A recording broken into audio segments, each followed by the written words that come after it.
জীবনরেখা যাদের যত বেশি ক্লিয়ার থাকে তত বেশি তারা জীবনে উন্নতি করতে পারে। শুধুমাত্র স্বাস্থ্য নয়, সম্পদ, সম্পত্তি, এমনকি সুখের যে জায়গা সেটাও কিন্তু অনেকটা বেশি নির্দিষ্ট হয়ে থাকে।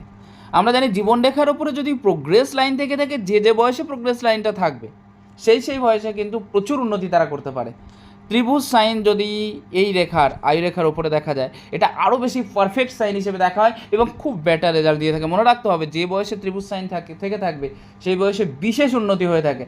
সেটা ঘর বাড়ি হতে পারে, বাড়ি গাড়ি হতে পারে, অথবা সেই বয়সে কোনো চাকরির থেকে প্রমোশন হতে পারে, অথবা যদি কারোর হাতে ত্রিভুজ সাইন খুব সুন্দর এবং সুস্পষ্ট পরিমাণে দেখা যায়, তারা কিন্তু সেই বয়সে প্রচুর পয়সার মালিকও হতে পারে। তবে চতুর্ভুজ সাইন যদি থেকে থাকে, এরা আরও বেশি বেটার রেজাল্ট দিয়ে থাকে। যে বয়সের থেকে যে বয়স পর্যন্ত চতুর্ভুজ সাইনটা হবে, সেই বয়স থেকে সেই বয়স পর্যন্ত এরা কৃতকার্য হয়ে থাকে। অনেক বেশি মান সম্মানের সাথে উন্নতির যে যোগ, সেটা কিন্তু দেখিয়ে দেয়। অনেক বেশি পয়সা ইনকাম করতে পারে এবং জীবনে অনেকটা বেশি সুখী হতে পারে যদি কারোর এরকম টাইপের সাইন দেখা যায়। তাহলে নমস্কার।